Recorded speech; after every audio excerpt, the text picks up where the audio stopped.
Hi hello ನಮಸ್ತೆ.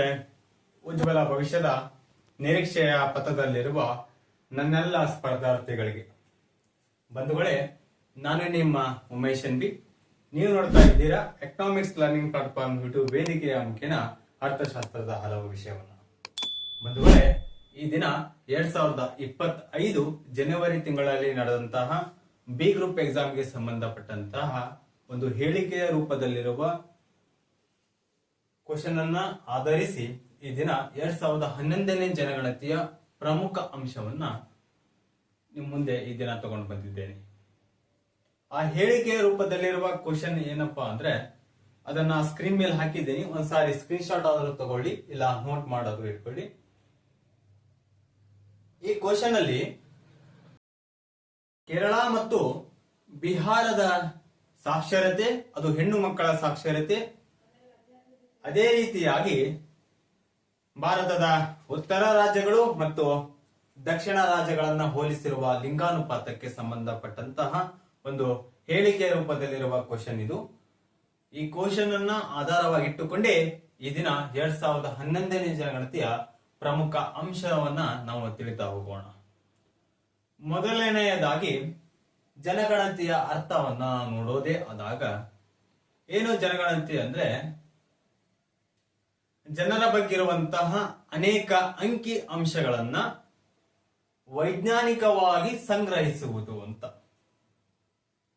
ಅಂದ್ರೆ ಪ್ರತಿ 10 ವರ್ಷಕ್ಕೆ ಒಂದು ಬಾರಿ ವೈಜ್ಞಾನಿಕ ದತ್ತಾಂಶಗಳ ಸಂಗ್ರಹಣೆ ಈ ಒಂದು ಜನಗಣತಿ.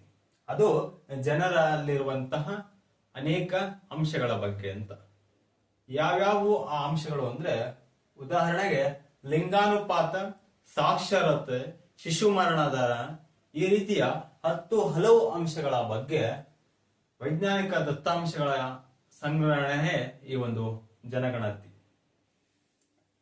ಈ ಜನಗಣತಿಯ ಒಂದು ಹಿನ್ನೆಲೆಯನ್ನ ನಾವು ನೋಡ್ತಾ ಬರೋಣ. ಏನು ಈ ಜನಗಣತಿಯ ಒಂದು ಹಿನ್ನೆಲೆ ಅಂತ ನೋಡ್ತಾ ಹೋದ್ರೆ, ಈ ಜನಗಣತಿಯ ಬಗ್ಗೆ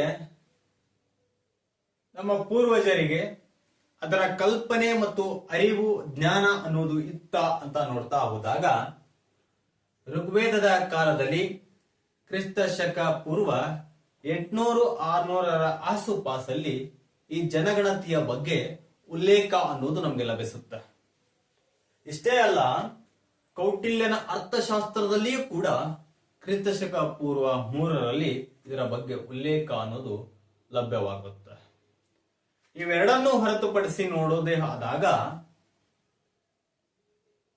ಮೊಘಲರ ಶ್ರೇಷ್ಠ ವ್ಯಕ್ತಿ, ಹೆಸರಾಂತ ವ್ಯಕ್ತಿ ಎಂದೇ ಕರೆಯಲ್ಪಡುವ ಅಕ್ಬರನ ಕಾಲದಲ್ಲಿ ಅಕ್ಬರನ ಆಡಳಿತದ ಬಗ್ಗೆ ಹೇಳುವಂತ ಒಂದು ಕೃತಿಯಾದಂತಹ ಐನ್-ಎ-ಅಕ್ಬರಿ ಅನ್ನುವಂತಹ ಕೃತಿಯ ಮೂಲಕ ಆರ್ಥಿಕ, ಸಾಮಾಜಿಕ ಮತ್ತು ಕೈಗಾರಿಕಾ ಕ್ಷೇತ್ರಗಳಿಗೆ ಸಂಬಂಧಪಟ್ಟಂತೆ ಹಲವು ಅಂಶಗಳು ನಮ್ಗೆ ಲಭಿಸುತ್ತೆ. ಅಕ್ಬರ್ನ ಕಾಲದ ಅಕ್ಬರ್ನ ಆಡಳಿತದ ಬಗ್ಗೆ ಹೇಳುವಂತಹ ಒಂದು ಕೃತಿ ಯಾವ್ದಪ್ಪ ಅಂದ್ರೆ ಐನ್-ಎ-ಅಕ್ಬರಿ ಅಂತ. ಐನ್-ಎ-ಅಕ್ಬರಿ ಅಂತ ಈ ಕೃತಿಯಲ್ಲಿ ಆರ್ಥಿಕ, ಸಾಮಾಜಿಕ ಮತ್ತು ಕೈಗಾರಿಕಾ ಕ್ಷೇತ್ರಗಳಿಗೆ ಸಂಬಂಧಪಟ್ಟಂತಹ ಹಲವು ಅಂಶಗಳು ಲಭ್ಯವಾಗುತ್ತವೆ. ಇವುಗಳನ್ನೆಲ್ಲವನ್ನ ನೋಡ್ತಾ ಹೋದ್ರೆ ನಮ್ಗೆ ಅರ್ಥ ಆಗೋದೇನಪ್ಪಾ ಅಂದ್ರೆ, ನಮ್ಮ ಪೂರ್ವಜರಿಗೆ ಇದರ ಒಂದು ಅರಿವು ಅನ್ನೋದು, ಅಂದ್ರೆ ಜನಗಣತಿಯ ಅರಿವು, ಜ್ಞಾನ ಅನ್ನೋದು ಇತ್ತು ಅನ್ನೋದು ಸ್ಪಷ್ಟವಾಗುತ್ತೆ. ಇದಿಷ್ಟು ಜನಗಣತಿಯ ಒಂದು ಹಿನ್ನೆಲೆ ಆಯ್ತು. ಇನ್ನ ಜನಗಣತಿಯನ್ನ ನೋಡ್ತಾ ಹೋದಾಗ ಅಂದ್ರೆ, ಮೊಟ್ಟ ಮೊದಲ ಬಾರಿಗೆ ಎಲ್ಲಿ ಈ ಜನಗಣತಿ ಅನ್ನೋದು ಕಂಡು ಬರುತ್ತೆ, ಏನು ಎಂತ ಅಂತ ನೋಡ್ತಾ ಹೋದ್ರೆ, 1830ರಲ್ಲಿ ಈಗಿನ ಬಾಂಗ್ಲಾದೇಶದ ಢಾಕಾ ಎಂಬ ಒಂದು ನಗರದಲ್ಲಿ ಹೆನ್ರಿ ವಾಲ್ಟರ್ ಅನ್ನುವ ಆತರು ಮೊಟ್ಟ ಮೊದಲ ಬಾರಿಗೆ ಜನಗಣತಿಯನ್ನು ಕೈಗೊಳ್ಳುತ್ತಾರೆ. ಜನಸಂಖ್ಯೆಗೆ ಸಂಬಂಧಪಟ್ಟಂತಹ ಅನೇಕ ಅಂಶಗಳ ಒಂದು ಜನಗಣತಿಯನ್ನು ಕೈಗೊಳ್ಳುತ್ತಾವ. ತದನಂತರವಾಗಿ ನೋಡ್ತಾ ಹೋದ್ರೆ ಏಕಕಾಲಿಕವಲ್ಲದ ಜನಗಣತಿಯನ್ನ 1872ರಲ್ಲಿ 1872ರಲ್ಲಿ ಆಗಿನ ಗವರ್ನರ್ ಜನರಲ್ ಆದಂತಹ ಲಾರ್ಡ್ ಮೇಯೋ ಅವರ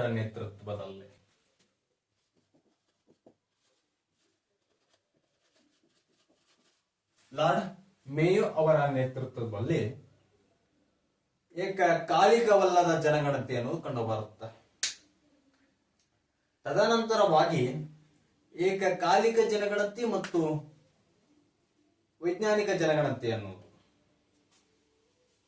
1881ರಲ್ಲಿ ಅದು ಫೆಬ್ರವರಿ 17ರಂದು ಏಕಕಾಲಿಕವಲ್ಲದ ಜನಗಣತಿ ಅನ್ನೋದು ಕಂಡು ಬರುತ್ತೆ. ಈ ಜನಗಣತಿಯ ನಡೆಸಲಿಕ್ಕೋಸ್ಕರ ಒಂದು ಸಮಿತಿ ಅನ್ನೋದು ಆರಂಭ ಆಗುತ್ತೆ. ಯಾವಾಗಪ್ಪ ಅಂದ್ರೆ 1951ರಂದು ಜನಗಣತಿಯ ಒಂದು ಸಮಿತಿ ಅನ್ನೋದು ಆರಂಭ ಆಗುತ್ತೆ. ಜನಗಣತಿಯ ಒಂದು ಸಮಿತಿ ಅನ್ನೋದು ಆರಂಭ ಆಗುತ್ತೆ. ಇದನ್ನ ಗೃಹ ಸಚಿವಾಲಯದ ನೇತೃತ್ವದಲ್ಲಿ ನಡೆಸಲಾಗುತ್ತೆ. ಗೃಹ ಸಚಿವಾಲಯದ ನೇತೃತ್ವದಲ್ಲಿ ಅಂತ ಈ ಜನಗಣತಿಯನ್ನ ಗೃಹ ಸಚಿವಾಲಯದ ನೇತೃತ್ವದಲ್ಲಿ ನಡೆಸಲಾಗುತ್ತೆ. ಇಷ್ಟೇ ಅಲ್ಲ, 1948ರ ಕಾಯ್ದೆ 1948ರ ಕಾಯ್ದೆಯಲ್ಲಿ ಅದೇ ರೀತಿಯಾಗಿ ಸಂವಿಧಾನದ 246/7ರ ವಿಧಿ ಅನ್ವಯ ಈ ಜನಗಣತಿಯನ್ನು ನಡೆಸುತ್ತೇವೆ. ಪ್ರತಿ 10 ವರ್ಷಕ್ಕೆ ಒಂದು ಬಾರಿ. ಏನು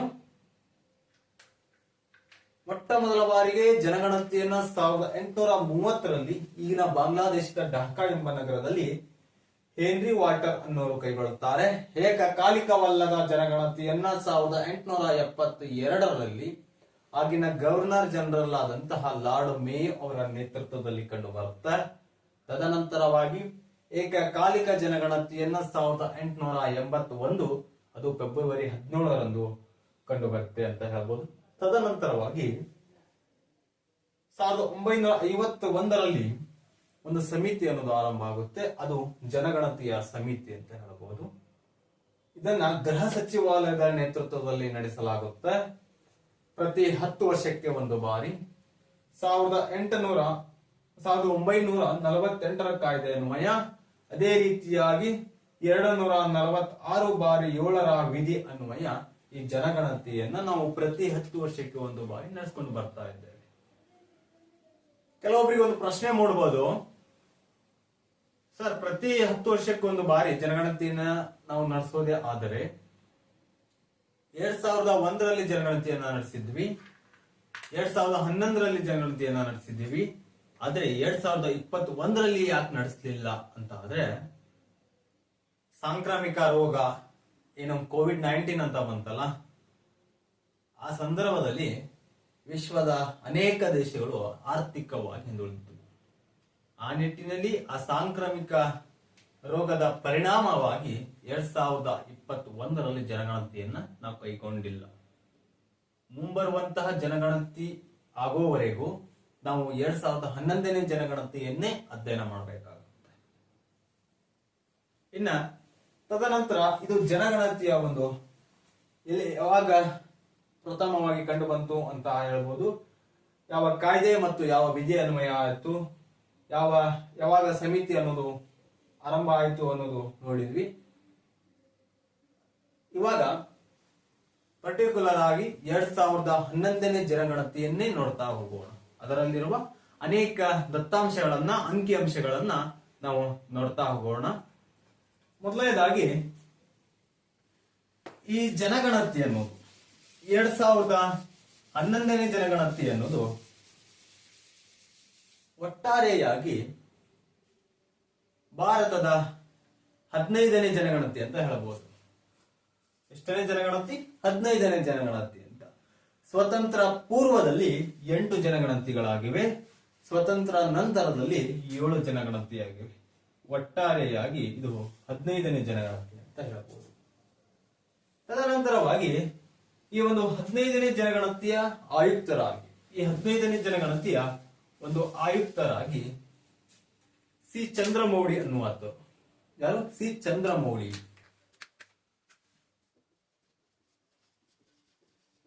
ಸಿ ಚಂದ್ರಮೌಳಿ ಅನ್ನುವಂಥರು ಈ 15ನೇ ಜನಗಣತಿಯ ಆಯುಕ್ತರು ಅಥವಾ 2011ನೇ ಜನಗಣತಿಯ ಆಯುಕ್ತರಾಗಿದ್ದರು ಅಂತ ಹೇಳ್ಬೋದು.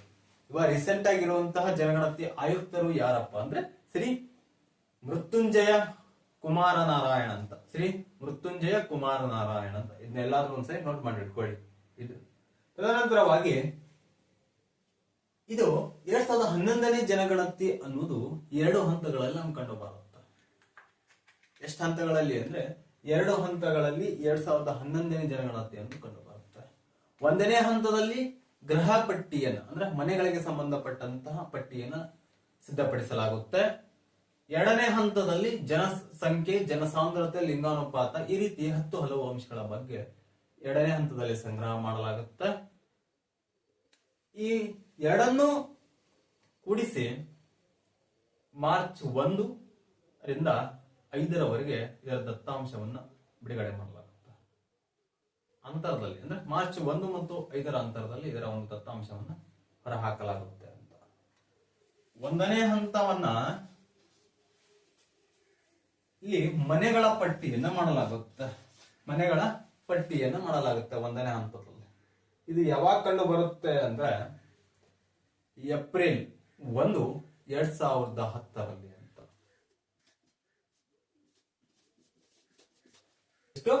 ಏಪ್ರಿಲ್ 1, 2010ರಲ್ಲಿ 1ನೇ ಹಂತದ ಜನಗಣತಿ ಅಲ್ಲಿ ಮನೆಯನ್ನು ಲೆಕ್ಕ ಹಾಕಲಾಗುತ್ತೆ, ಮನೆಗಳನ್ನ ಪಟ್ಟಿ ಮಾಡಲಾಗುತ್ತೆ.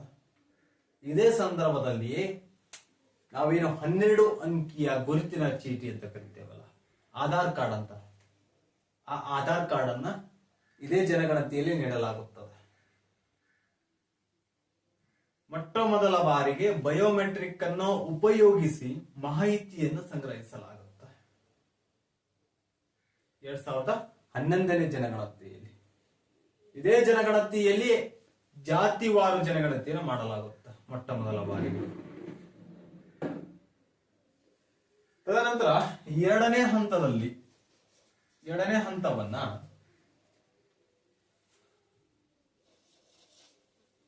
ಫೆಬ್ರವರಿ 9 ರಿಂದ 28ರ ಅಂತರದಲ್ಲಿ ನಡೆಸಲಾಗುತ್ತೆ.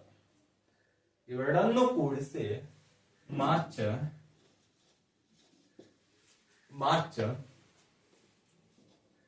1 ರಿಂದ 5ರಲ್ಲಿ 1 ಮತ್ತು 5ರ ಅಂತರದಲ್ಲಿ ಇವೆರಡು ಹಂತಗಳನ್ನ ಒಳಗೊಂಡಂತೆ ದತ್ತಾಂಶ ಅನ್ನೋದು ಹೊರಹಾಕಲಾಗುತ್ತೆ ಅಂತ. ಇದಿಷ್ಟು 2011ನೇ ಜನಗಣತಿಯ ಒಂದು ಪೀಠಿಕೆಯ ಒಂದು ಅಂಶ ಅಂತ ಹೇಳಬಹುದು. ಹೇಗಿದೆ, ಏನಿದೆ, ಇದನ್ನ ಒಳಗೊಂಡಿದೆ ಅಂತ. ಇದರಲ್ಲಿ ಸಾಕ್ಷರತೆ, ಲಿಂಗಾನುಪಾತ, ಶಿಶು ಮರಣ ದರ, ಜನಸಾಂದ್ರತೆ ಮತ್ತು ಜನಸಂಖ್ಯೆ ಅನ್ನೋದು ಕಂಡು ಬರುತ್ತೆ. ಇವುಗಳ ಬಗ್ಗೆ ಅನೇಕ ದತ್ತಾಂಶಗಳಿವೆ. ಆ ದತ್ತಾಂಶಗಳನ್ನ, ಅಂಕಿ ಅಂಶಗಳನ್ನ 1 by 1 ನೋಡ್ತಾ ಹೋಗೋಣ.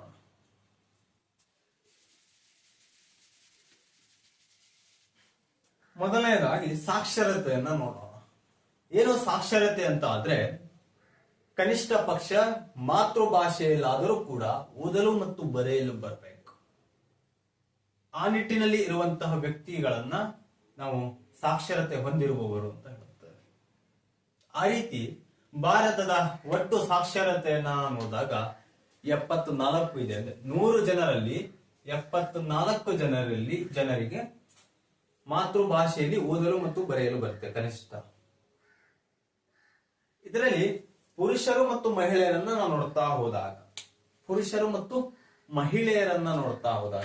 ಈ ಸಾಕ್ಷರತೆಯಲ್ಲಿ ಮಹಿಳೆಯರ ಪಾಲು ಎಷ್ಟು ಮತ್ತು ಪುರುಷರ ಪಾಲು ಎಷ್ಟು ಅಂತ ನೋಡ್ತಾ ಹೋದ್ರೆ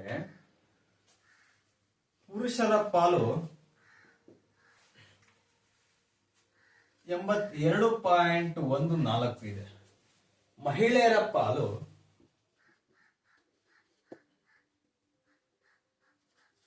65.46 ಇದೆ.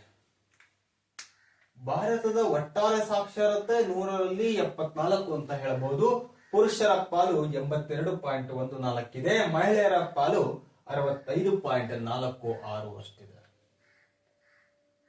ಅತಿ ಹೆಚ್ಚು ಸಾಕ್ಷರತೆಯನ್ನ ಹೊಂದಿರುವ ರಾಜ್ಯ ಅಂದ್ರೆ ಅದು ಕೇರಳ ಅಂತ.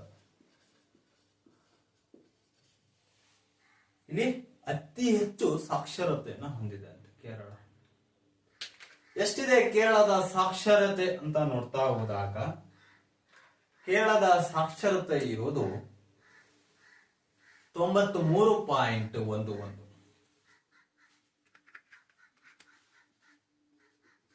ಎಷ್ಟು? 93.11. ಈ ಕೇರಳದ 93.11ರಲ್ಲಿ ಪುರುಷರ ಪಾಲು ಎಷ್ಟು ಮತ್ತು ಮಹಿಳೆಯರ ಪಾಲು ಎಷ್ಟು ಅಂತ ನೋಡ್ತಾ ಹೋದಾಗ ಪುರುಷರ ಪಾಲು 93.11. ಇನ್ನು ಮಹಿಳೆಯರ ಪಾಲು 92.07. ಇದು ಕೇರಳದ ಸಾಕ್ಷರತೆಯ ಪ್ರಮಾಣ. ಅತಿ ಕಡಿಮೆ ಸಾಕ್ಷರತೆಯನ್ನ ಹೊಂದಿರೋದು ಅಂದ್ರೆ ಅದು ಬಿಹಾರ ಅಂತ. ಯಾವುದು? ಬಿಹಾರ ಅಂತ. ಈ ಬಿಹಾರದಲ್ಲಿ ಅತಿ ಕಡಿಮೆ ಸಾಕ್ಷರತೆಯನ್ನು ಹೊಂದಿದ್ದಾರೆ. ಈ ಬಿಹಾರದಲ್ಲಿ ಅತಿ ಕಡಿಮೆ ಸಾಕ್ಷರತೆಯನ್ನು ಹೊಂದಿರುವಂತಹ ಜನರು ಕಂಡು ಬರುತ್ತಾರೆ. ಅಷ್ಟೇ ಅಲ್ಲ, ಅತಿ ಹೆಚ್ಚು ಬಡತನ ಇರುವುದು ಕೂಡ ಈ ಬಿಹಾರದಲ್ಲೇ. ಈ ಬಿಹಾರದ ಸಾಕ್ಷರತೆಯನ್ನ ನಾವು ನೋಡಿದಾಗ ಬಿಹಾರದ ಸಾಕ್ಷರತೆ 63.82 ಬಿಹಾರದ ಸಾಕ್ಷರತೆ. ಎಷ್ಟು? 63.82 ಬಿಹಾರದ ಸಾಕ್ಷರತೆ. ಅದೇ ರೀತಿಯಾಗಿ ಬಿಹಾರದಲ್ಲಿ ಈ ಸಾಕ್ಷರತೆಯಲ್ಲಿ ಪುರುಷರ ಮತ್ತು ಮಹಿಳೆಯರ ಪಾಲನ್ನ ನಾವು ನೋಡ್ತಾ ಹೋದಾಗ ಪುರುಷರ ಪಾಲು ಎಷ್ಟಿದೆ ಅಂದ್ರೆ 73.39. 73.39. ಇನ್ನ ಮಹಿಳೆಯರ ಪಾಲನ್ನ ನಾವು ನೋಡ್ತಾ ಹೋದ್ರೆ 53.3. ಇದು ಬಿಹಾರದ ಸಾಕ್ಷರತೆ ಪ್ರಮಾಣ. ಒಂದೇ ಹೇಳಿಕೆ ಏನಿದೆಯಲ್ಲ ಕ್ವಶನ್ ನಲ್ಲಿ, ಈ ಕ್ವಶನ್ ನಲ್ಲಿರುವಂತ ಒಂದೇ ಹೇಳಿಕೆಯನ್ನ ಇದು ಸ್ಪಷ್ಟತೆಯನ್ನು ಕೊಡುತ್ತೆ. ನಮಗೆ ಒಂದೇ ಹೇಳಿಕೆಗೆ ಸ್ಪಷ್ಟತೆಯನ್ನು ಕೊಡುತ್ತೆ. ಏನಿದೆ ಹೇಳಿಕೆ ಅಂದ್ರೆ ಕೇರಳ ಮತ್ತು ಬಿಹಾರದ ಮಹಿಳಾ ಸಾಕ್ಷರತೆಯನ್ನ ಹೋಲಿಕೆ ಮಾಡಿದ್ರೆ ಕೇರಳ ಅತ್ಯುತ್ತಮ ಮಹಿಳಾ ಸಾಕ್ಷರತೆ ಹೊಂದಿದ್ರೆ ಬಿಹಾರ ಅತಿ ಕಳಪೆ ಮಟ್ಟದ ಮಹಿಳಾ ಸಾಕ್ಷರತೆಯನ್ನು ಹೊಂದಿದೆ ಅಂತ. ಹೌದು, ಮಹಿಳಾ ಸಾಕ್ಷರತೆ ಏನಾಗಿದೆ ಅಂದ್ರೆ ಬಿಹಾರದಕ್ಕಿಂತ ಕೇರಳದಲ್ಲಿ ಉತ್ತಮವಾಗಿದೆ ಅಂತ. ಕೇರಳದಲ್ಲಿ ಉತ್ತಮವಾಗಿದೆ ಅಂತ. ಇದು ಒಂದೇ ಹೇಳಿಕೆಗೆ ನಿಮಗೆ ಆನ್ಸರ್ ಸಿಕ್ತು ಅಂತ ಭಾವಿಸ್ತೇನೆ. ಇನ್ನು ನೆಕ್ಸ್ಟ್ ನಾವು ನೋಡ್ತಾ ಹೋಗೋಣ, ಲಿಂಗಾನುಪಾತವನ್ನ ನೋಡ್ತಾ ಹೋಗೋಣ.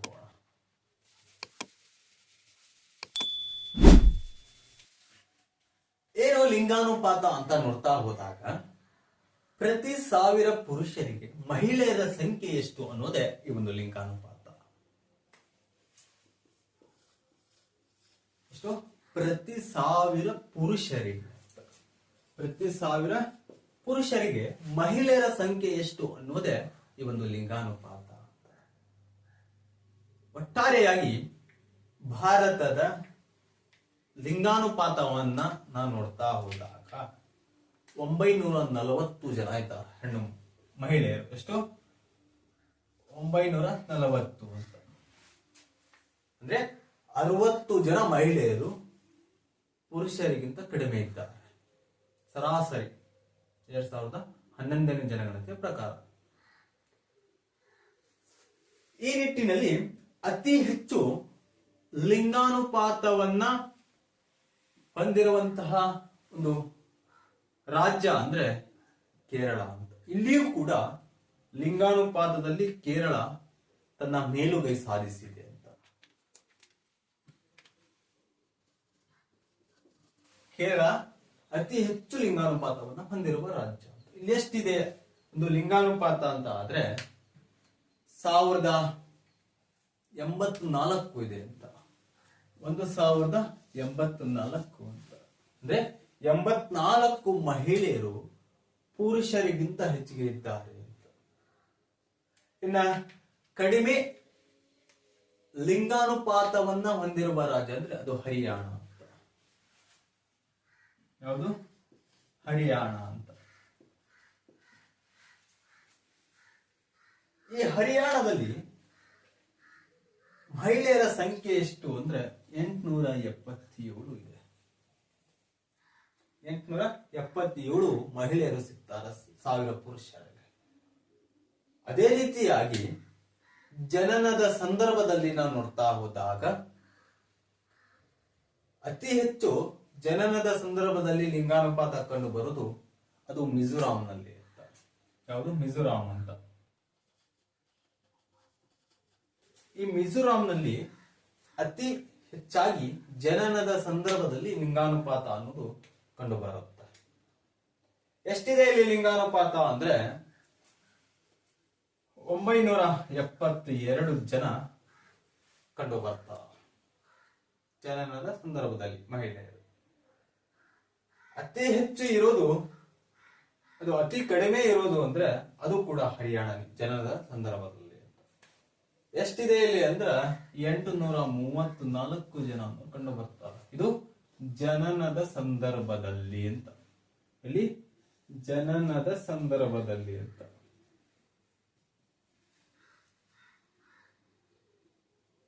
ತದನಂತರವಾಗಿ ಈ ಕ್ವಶನ್ ನಲ್ಲಿ ಏನಿದೆ ಅಂದ್ರೆ ಉತ್ತರ ಭಾರತ ಮತ್ತು ದಕ್ಷಿಣ ಭಾರತ ರಾಜ್ಯಗಳನ್ನ ಹೋಲಿಸಿರುವಂತಹ ಒಂದು ಲಿಂಗಾನುಪಾತಕ್ಕೆ ಸಂಬಂಧಪಟ್ಟಿರುವ ಕ್ವಶನ್, ಒಂದು ಹೇಳಿಕೆ. ಆ ಹೇಳಿಕೆಯ ಪ್ರಕಾರ ನಾವು ನೋಡ್ತಾ ಹೋದ್ರೆ ನಾವೇನು ಉತ್ತರ ಭಾರತದ ರಾಜ್ಯಗಳು ಅಂತ ಕರಿತೇವಲ್ಲ, ಅಂದ್ರೆ ಉತ್ತರಾಖಂಡ್ ಆಗಿರ್ಬೋದು, ಉತ್ತರ ಪ್ರದೇಶ ಆಗಿರ್ಬೋದು, ಗೋವಾ ಆಗಿರ್ಬೋದು, ಬಿಹಾರ ಆಗಿರ್ಬೋದು, ಈ ರೀತಿಯ ಅನೇಕ ರಾಜ್ಯಗಳನ್ನ ಹೋಲಿಸಿದ್ರೆ ಕೇರಳದಂತ ರಾಜ್ಯಗಳಾಗಿರ್ಬೋದು, ಅದೇ ರೀತಿಯಾಗಿ ಆಂಧ್ರ ಪ್ರದೇಶ ಆಗಿರ್ಬೋದು, ತಮಿಳುನಾಡು ಆಗಿರ್ಬೋದು, ಮತ್ತು ಒಡಿಶಾ ಆಗಿರ್ಬೋದು, ಈ ರೀತಿಯ ರಾಜ್ಯಗಳಿಗೆ ಹೋಲಿಕೆ ಮಾಡಿದ್ರೆ ದಕ್ಷಿಣ ಭಾರತದ ರಾಜ್ಯಗಳು ಅತ್ಯುತ್ತಮವಾದಂತಹ ಲಿಂಗಾನುಪಾತವನ್ನು ಹೊಂದಿವೆ ಅಂತ, ಅದು ಸರಿಯಾದಂತ ಹೇಳಿಕೆಯಾಗಿದೆ ಅಂತ. ಹೇಗೆ ಅಂದ್ರೆ ಕೇರಳದಲ್ಲಿ 1084 ಸಾಕ್ಷರತೆ ಪ್ರಮಾಣ ಹೊಂದಿದ್ರೆ ತಮಿಳುನಾಡಿನಲ್ಲಿ ಎಷ್ಟಿದ್ದಾರೆಪ್ಪ ಅಂದ್ರೆ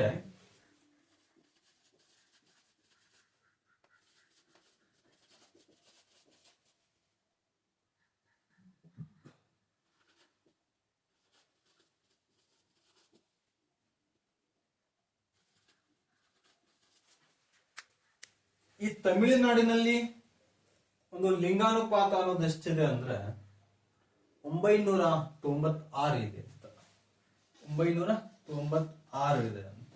ಇನ್ನು ಆಂಧ್ರ ಪ್ರದೇಶದಲ್ಲಿ ನೋಡಿದ್ರೆ 993 ಇದೆ ಅಂತ. 993 ಇದೆ ಅಂತ. ಇನ್ನು ಛತ್ತೀಸ್ಗಢಕ್ಕೆ ಬಂದ್ರೆ ಇದು ಒಂದು ಕೇಂದ್ರಾಡಳಿತ ಪ್ರದೇಶ. ಈ ಛತ್ತೀಸ್ಗಢಕ್ಕೆ ಬಂದ್ರೆ ಇಲ್ಲಿ ಎಷ್ಟಿದೆ ಅಂತ ಆದ್ರೆ 991 ಇದೆ ಅಂತ. 991 ಇದೆ ಅಂತ. ಇನ್ನು ಒಡಿಸ್ಸಾದ ಸಾಲಿಗೆ ಬಂದ್ರೆ ಇಲ್ಲೇ ಇರುವಂತಹ ಒಂದು ಲಿಂಗಾನುಪಾತ ಎಷ್ಟು ಅಂತ ಆದ್ರೆ 979 ಅಂತ. 979 ಅಂತ. ಈ ರೀತಿಯಾಗಿ ಈ ಒಂದು ದಕ್ಷಿಣ ಭಾರತದ ರಾಜ್ಯಗಳಿಗೆ ಹೋಲಿಕೆ ಮಾಡಿದ್ರೆ ಉತ್ತರ ಪ್ರದೇಶ ಆಗಿರ್ಬೋದು, ಉತ್ತರಾಖಂಡ, ಗೋವಾ ಆಗಿರ್ಬೋದು, ಅದೇ ರೀತಿಯಾಗಿ ಮತ್ತೆ ಯಾವ್ದಾದ್ರೆ ಬಿಹಾರ ಆಗಿರ್ಬೋದು, ಈ ರೀತಿಯ ಉತ್ತರ ಭಾರತದ ರಾಜ್ಯಗಳಿಗಿಂತ ದಕ್ಷಿಣ ಭಾರತದ ರಾಜ್ಯಗಳಲ್ಲಿ ಲಿಂಗಾನುಪಾತಕ್ಕೆ ಸಂಬಂಧಪಟ್ಟಂತೆ ಅತಿ ಹೆಚ್ಚು ಅಂಶ ಅನ್ನೋದು ಕಂಡು ಬರುತ್ತೆ. ಅಂದ್ರೆ ಉತ್ತಮವಾದಂತ ಅಂಶ ಅನ್ನೋದು ನಮಗೆ ಕಂಡು ಬರುತ್ತೆ. ತಮಿಳುನಾಡಿನಲ್ಲಿ 946 ಮಹಿಳೆಯರು ಸಿಕ್ಕರೆ ಆಂಧ್ರ ಪ್ರದೇಶದಲ್ಲಿ 993 ಮಹಿಳೆಯರು ಸಿಗ್ತಾರೆ. ಅದೇ ರೀತಿಯಾಗಿ ಛತ್ತೀಸ್ಗಢದಲ್ಲಿ 991 ಮಹಿಳೆಯರು ಸಿಗ್ತಾರೆ. ಇನ್ನು ಒಡಿಸಾದ ಸಾಲಿಗೆ ಬಂದ್ರೆ 979 ಮಹಿಳೆಯರು ಸಿಗ್ತಾರೆ. ಈ ನಿಟ್ಟಿನಲ್ಲಿ ಉತ್ತರ ಭಾರತದ ರಾಜ್ಯಗಳು ಮತ್ತು ದಕ್ಷಿಣ ಭಾರತದ ರಾಜ್ಯಗಳಿಗೆ ಹೋಲಿಕೆ ಮಾಡಿದ್ರೆ ದಕ್ಷಿಣ ಭಾರತದ ರಾಜ್ಯಗಳಲ್ಲಿ ಲಿಂಗಾನುಪಾತ ಅನ್ನೋದು ಅತಿ ಉತ್ತಮವಾಗಿದೆ ಅಂತ ಈ ಹೇಳಿಕೆಗೆ ಆನ್ಸರ್ ಅನ್ನೋದು ನಿಮ್ಗೆ ಲಭ್ಯವಾಯಿತು ಅನ್ನುವಂತ ನಿಟ್ಟಿನಲ್ಲಿ ಮುಂದೆ ಶಿಶು ಮರಣ ದರವನ್ನ ನೋಡ್ತಾ ಹೋಗೋಣ.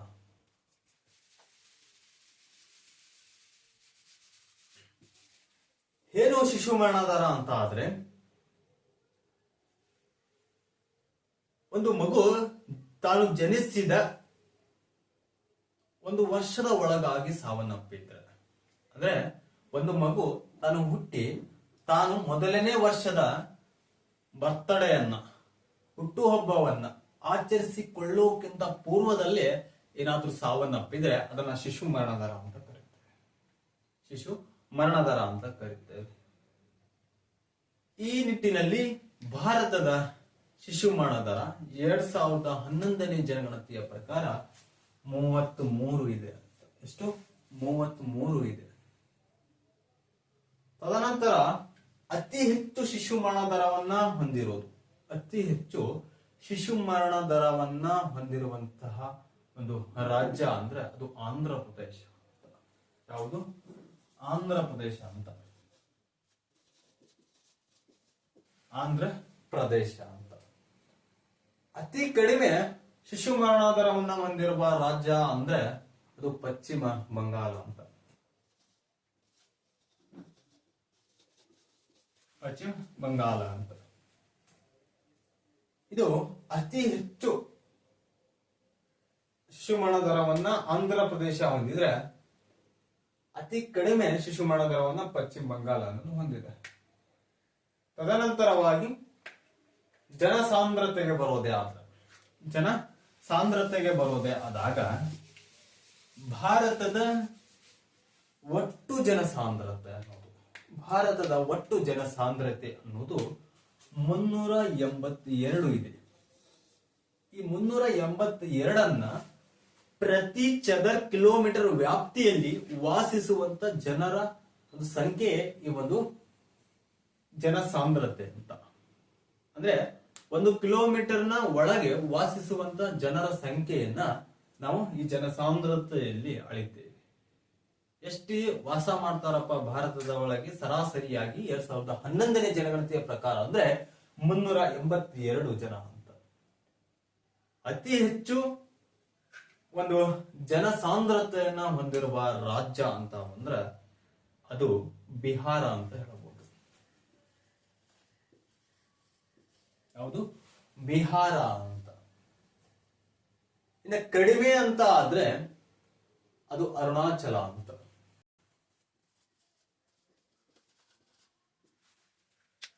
ಇದು ಹೆಚ್ಚು ಹೊಂದಿದ್ರೆ ಇದು ಕಡಿಮೆ ಜನಸಾಂದ್ರತೆ ಹೊಂದಿದೆ.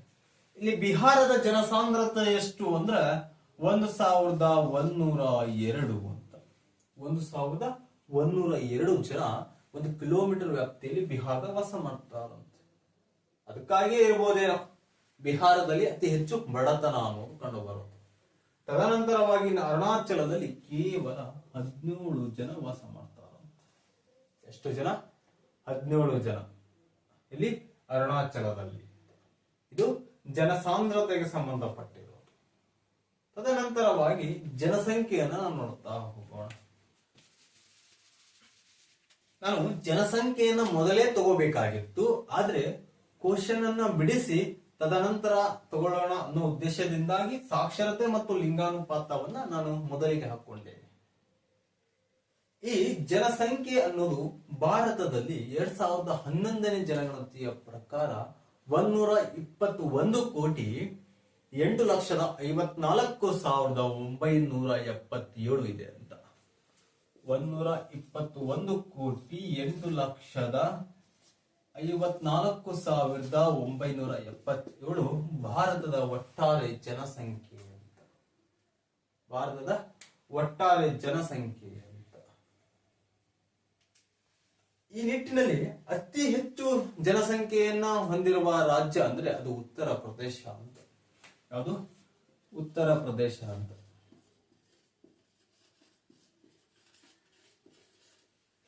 ಹೆಚ್ಚು ಜನಸಂಖ್ಯೆಯನ್ನ ಹೊಂದಿದ್ದಾರೆ. ಇನ್ನ ಕಡಿಮೆ ಹೊಂದಿರುವಂತಹ ರಾಜ್ಯ ಅಂತ ಬಂದ್ರೆ ಅದು ಸಿಕ್ಕಿಂ ಅಂತ. ಯಾವುದು?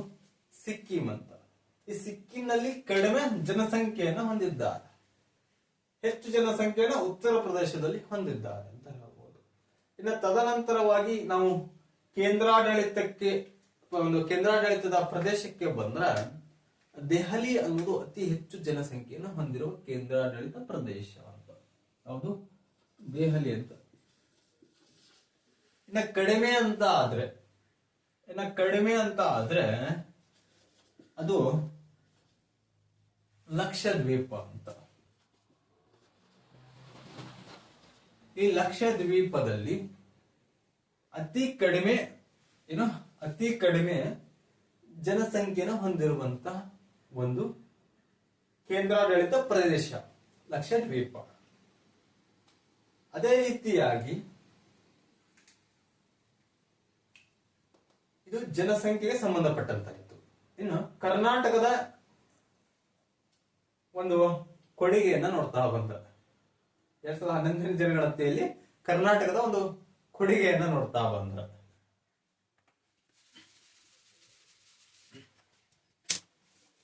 ಈ ಒಂದು ಸಾಕ್ಷರತೆಯಲ್ಲಿ ಕರ್ನಾಟಕದ ಕೊಡುಗೆಯನ್ನ ನೋಡ್ತಾ ಬಂದ್ರೆ ಸಾಕ್ಷರತೆಯಲ್ಲಿ ಕರ್ನಾಟಕ 9ನೇ ಸ್ಥಾನದಲ್ಲಿದೆ. ಎಷ್ಟು? 9ನೇ ಸ್ಥಾನದಲ್ಲಿದೆ ಅಂತ. ಎಷ್ಟು ಸಾಕ್ಷರತೆ ಇದೆ ಅಂದ್ರೆ 75.39 ಕರ್ನಾಟಕದ ಸಾಕ್ಷರತೆ ಅಂತ. ಎಷ್ಟು? ಕರ್ನಾಟಕದ ಸಾಕ್ಷರತೆ ಇದೆ ಅಂತ. ತದನಂತರವಾಗಿ ಈ ಒಂದು ಶಿಶು ಮರಣ ದರಕ್ಕೆ ಬರೋದಾದ್ರೆ ಇಲ್ಲಿ 11ನೇ ಸ್ಥಾನದಲ್ಲಿದೆ ಅಂತ. ಎಷ್ಟನೇ ಸ್ಥಾನ? 11ನೇ ಸ್ಥಾನದಲ್ಲಿದೆ ಅಂತ. ಇಲ್ಲಿ 25 ಸಾವುಗಳಾಗ್ತಾವಂತೆ. ಅಂದ್ರೆ ಒಂದು ವರ್ಷ ಕಂಪ್ಲೀಟ್ ಮಾಡೋದ್ರ ಒಳಗಾಗಿ ಸಾಯುವಂತ ಮಕ್ಕಳ ಸಂಖ್ಯೆ ಅಂದ್ರೆ 25,000ಕ್ಕೆ. ಇನ್ನ ಜನಸಂಖ್ಯೆಗೆ ಬಂದ್ರೆ ಇಲ್ಲಿ 10ನೇ ಸ್ಥಾನದಲ್ಲಿದೆ. ಕರ್ನಾಟಕ ಅನ್ನೋದು 10ನೇ ಸ್ಥಾನದಲ್ಲಿದೆ ಅಂತ ಹೇಳ್ಬೋದು. ಇದು ಒಂದು ಕರ್ನಾಟಕದ ಒಂದು ಜನಸಂಖ್ಯೆ ಅಂದ್ರೆ ಈ ಒಂದು ಕರ್ನಾಟಕದ ಜನಸಂಖ್ಯೆ. ಈ ಜನಸಂಖ್ಯೆಯಲ್ಲಿ ಕರ್ನಾಟಕದಲ್ಲಿ ಬೆಂಗಳೂರು ನಗರ ಅನ್ನೋದು ಯಾವುದು? ಬೆಂಗಳೂರು ನಗರ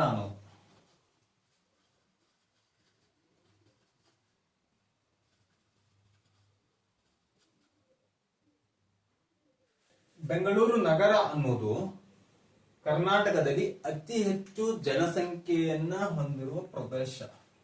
ಅತಿ ಹೆಚ್ಚು ಜನಸಂಖ್ಯೆಯನ್ನ ಹೊಂದಿರುವಂತ ಒಂದು ಜಿಲ್ಲೆ ಅಂತ ಹೇಳಬಹುದು.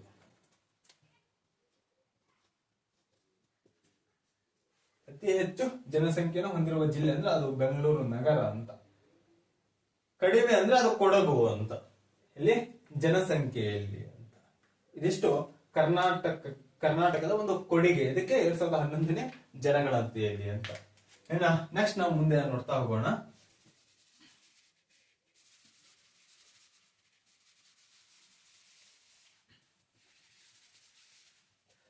ನೆಕ್ಸ್ಟ್ ಏನಪ್ಪಾ ಅಂದ್ರೆ ಅತಿ ಹೆಚ್ಚು ಗ್ರಾಮೀಣ ಪ್ರದೇಶವನ್ನ ಹೊಂದಿರುವಂತ ಅಂದ್ರೆ ಗ್ರಾಮೀಣ ಜನಸಂಖ್ಯೆಯನ್ನ ಹೊಂದಿರುವಂತ ರಾಜ್ಯ ಅಂದ್ರೆ ಅದು ಉತ್ತರ ಪ್ರದೇಶ ಅಂತ. ಇಲ್ಲಿ ಗ್ರಾಮೀಣ ಭಾಗದ ಜನಸಂಖ್ಯೆ ಅನ್ನೋದು ಹೆಚ್ಚಾಗಿ ಕಂಡು ಬರುತ್ತೆ. ಇನ್ನು ನಗರ ಭಾಗದ ಜನಸಂಖ್ಯೆ ಅನ್ನೋದು ಮಹಾರಾಷ್ಟ್ರದಲ್ಲಿ ಕಂಡು ಬರುತ್ತೆ. ಮಹಾರಾಷ್ಟ್ರದಲ್ಲಿ ನಗರ ಭಾಗದ ಜನಸಂಖ್ಯೆ ಅನ್ನೋದು ಹೆಚ್ಚಾಗಿ ಕಂಡು ಬರುತ್ತೆ. ತದನಂತರವಾಗಿ ಈ ಮಹಾರಾಷ್ಟ್ರ ಅನ್ನೋದು GSTಯಲ್ಲಿ ದೇಶಕ್ಕೆ ಕೊಡುಗೆ ಇದರಲ್ಲಿ 1ನೇ ಸ್ಥಾನದಲ್ಲಿದೆ. ಕರ್ನಾಟಕ ಅನ್ನೋದು 2ನೇ ಸ್ಥಾನದಲ್ಲಿದೆ. ಈ ಉತ್ತರ ಪ್ರದೇಶದಲ್ಲಿ ಅತಿ ಹೆಚ್ಚು ಗ್ರಾಮೀಣ ಭಾಗದ ಜನಸಂಖ್ಯೆಯನ್ನು ಕಂಡು ಬರ್ತಾರೆ. ಮಹಾರಾಷ್ಟ್ರದಾಗ ಅತಿ ಹೆಚ್ಚು ನಗರ ಭಾಗದ ಜನಸಂಖ್ಯೆ ಅನ್ನೋದು ಕಂಡು ಬರ್ತಾರೆ. ಇನ್ನ ನಮ್ಮ ಸರಾಸರಿ ಜೀವಿತ ಅವಧಿ ನೋಡೋದೇ ಆದಾಗ 64 ವರ್ಷ ನಮ್ದು ಸರಾಸರಿ ಜೀವಿತಾವಧಿ. ಗರಿಷ್ಠ ಅಂದ್ರೆ 100 ವರ್ಷ. ಅದರಲ್ಲಿ 64 ವರ್ಷ ಅನ್ನೋದು ನಮ್ಗೆ 2011ರ ಜನಗಣತಿಯ ಪ್ರಕಾರ ಸರಾಸರಿ ಜೀವಿತ ಅವಧಿ ಅಂತ. ಇನ್ನೂ ಕೂಡ ಕಡಿಮೆ ಆಗುತ್ತಾ ಹೋಗುತ್ತೆ.